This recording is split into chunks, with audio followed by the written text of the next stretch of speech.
کا عذاب بڑا سخت ہے. اللہ کا عذاب کہیں اللہ نے کہا عذاب علیم، دردناک عذاب ہے، وہ ایک دن ہو کر رہے گا.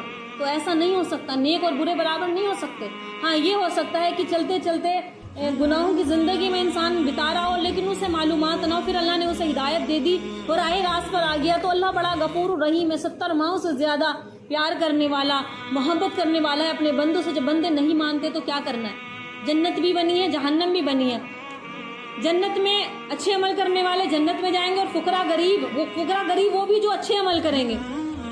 اور جہنم میں کون جائے گا؟ برے عمل کرنے والے، جنہوں نے دنیا میں دین کو مذاق بنا دیا. ابھی میں نے آیت پڑھی تھی کہ جنہوں نے دنیا میں دین کو کچھ نہیں سمجھا، لہو لعاب میں اپنی زندگی کو ایسی گوا دیا، دین کو مذاق سمجھا. تو دین کو مذاق مت سمجھو. آج امت دین پر چلنا نہیں چاہ رہی، کچھ عمل کر لیے کچھ چھوڑ دیا، اب سیدھے جہنمی اللہ سے بات کریں گے. دروغہ فرشتوں نے بھی منع کر دیا، مالک فرشتہ جو جہنم کا دروغہ اس نے بھی منع کر دیا.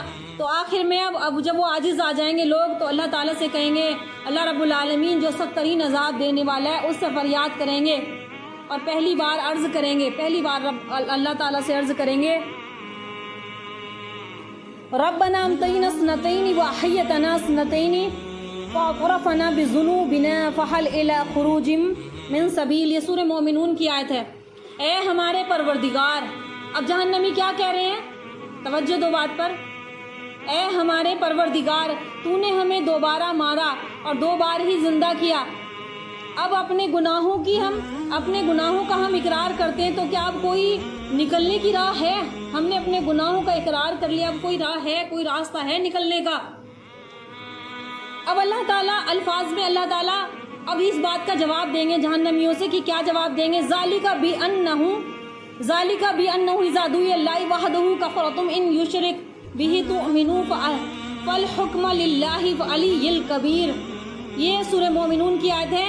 اب اللہ فرماتا ہے یہ عذاب تمہیں اس لیے ہے کہ جب صرف اکیلے اللہ کا ذکر یعنی کہ اللہ کا ذکر کیا جاتا تھا تو تم انکار کر جاتے تھے، اللہ کی میری طرف نہیں آتے تھے، اور اگر اس کے ساتھ کسی کو شریک کیا جاتا تھا تو تم شریک کرتے تھے. بس اب حکومت اللہ بلند تر اور بزرگی والے کی ہے، اب عذاب میں پڑے رہو. یہ لوگ پھر اس طرح سے پھر دوبارہ سے اللہ سے عرض کریں گے. پھر قرآن کیا کہہ رہا ہے؟ قرآن امت خوف نہیں کھا رہی، ڈر نہیں رہی، اللہ سے عذاب کو مانگ رہی ہے، اور کام کرو گے تمہیں ایسی رزلٹ ملے گا.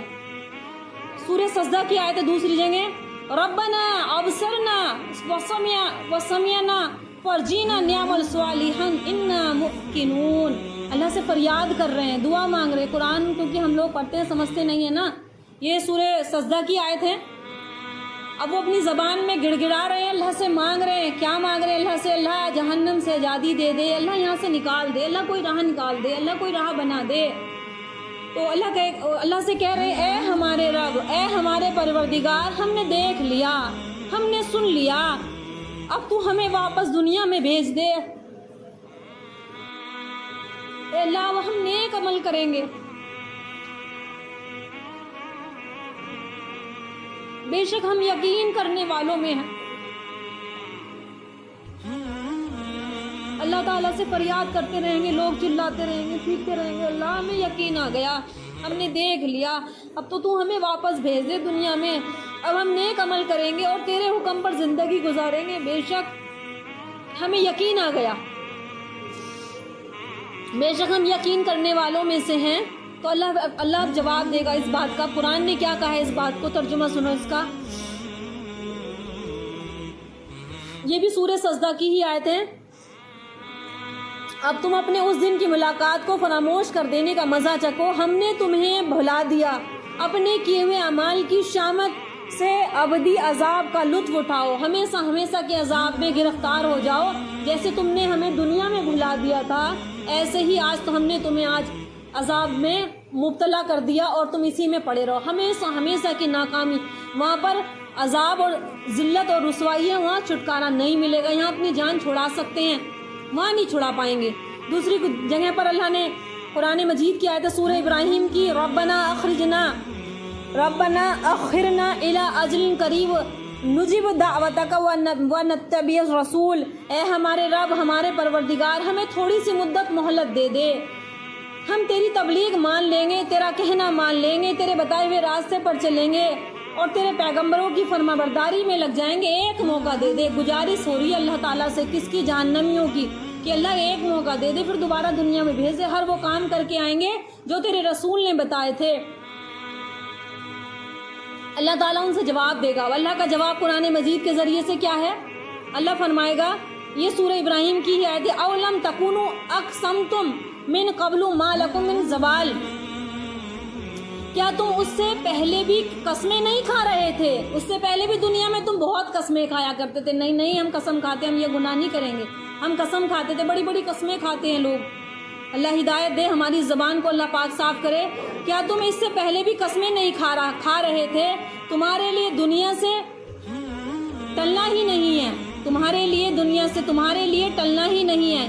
پھر اس طریقے سے پھر دوبارہ سے وہ اپنی بات پیش کریں گے۔ سورہ فاطر کی آیت ہے، ہمارے پروردگار ہم کو نکال دے جہنم سے، ہم اچھے کام کریں گے برعکس ان کاموں کے جو ہم کیا کرتے تھے، اب وہ کام نہیں کریں گے۔ ربنا اخرجنا نعمل صالحا غیر الذی کنا نعمل، اللہ ہمیں نکال دے، ہم وہ کام نہیں کریں گے۔ رب کی فرما برداری کرو، اسی میں کامیابی ہے، پل پل رب دیکھ رہا ہے۔ ایسا نہیں ہے کہ وہ اس کا عذاب رک گیا ہے، ایسا نہیں ہے کہ اس کے فرشتے ہٹ گئے ہوں، ایسا نہیں ہے کہ وہ نہ ہو، وہ ہمیشہ سے ہے اور ہمیشہ رہنے والا رب ہے۔ چھوٹی چھوٹی کام بھی ہم سے دین کے چھوٹے جو امور ہیں نا، وہ آج مستورات سے نہیں ہو پا رہے، گناہوں سے بچا نہیں جا رہا۔ نمازیں پوری رات پڑھوا لو لیکن گناہوں سے بچ نہیں رہی عورتیں پھر ظاہر سی بات ہے، جب ماں ایسی گھروں میں کام ایسے ہوں گے نافرمانی والے، تو ظاہر سی بات ہے اولاد بیٹیاں بھی ہماری ایسی ہی سیکھیں گی۔ تو ان کاموں سے اللہ تعالیٰ ہم بچنا چاہتے، اللہ ہمیں ہدایت دے دے۔ سکتا تھا، ہم نے تمہیں بہت عمر دی، ایک لمبی مدت کی زندگی ہم نے تمہیں دی تھی، تم چاہتے تو سمجھ سکتے تھے، اور تمہارے پاس ڈرانے والا بھی پہنچا تھا، سو مزہ چکو ایسے ظالموں کا کوئی جس کا کوئی مددگار نہیں ہے۔ جب اللہ تعالیٰ کسی کے ساتھ بھلائی کا ارادہ کرتے ہیں تو حدیث مبارکہ ہے کہ جب اللہ تعالیٰ کسی کے ساتھ بھلائی کا ارادہ کرتے ہیں تو اسے دین کی سمجھ دیتے ہیں، اس کو اپنی محبت عطا کرتے ہیں، وہ سارے گناہ چھوڑ کر اب دین کی طرف آ جاتا ہے۔ گناہ انسان کیا ہے؟ پتلا ہے، بشر ہے، بشر سے گناہ ہو جاتا ہے، فرشتے گناہ نہیں کر سکتے، اور نیک صالحین کوئی بھی ہو گناہ سبھی سے ہو جاتے ہیں، لیکن گناہوں کے بعد سب سے بہترین ابن آدم وہ ہے کہ جو خطا کرنے کے بعد اللہ تعالیٰ سے توبہ کرے اور ان راستوں کو چھوڑ دے، اور اللہ تعالیٰ ایسا کر دے گا کہ گویا گناہ کیا ہی نہ ہو۔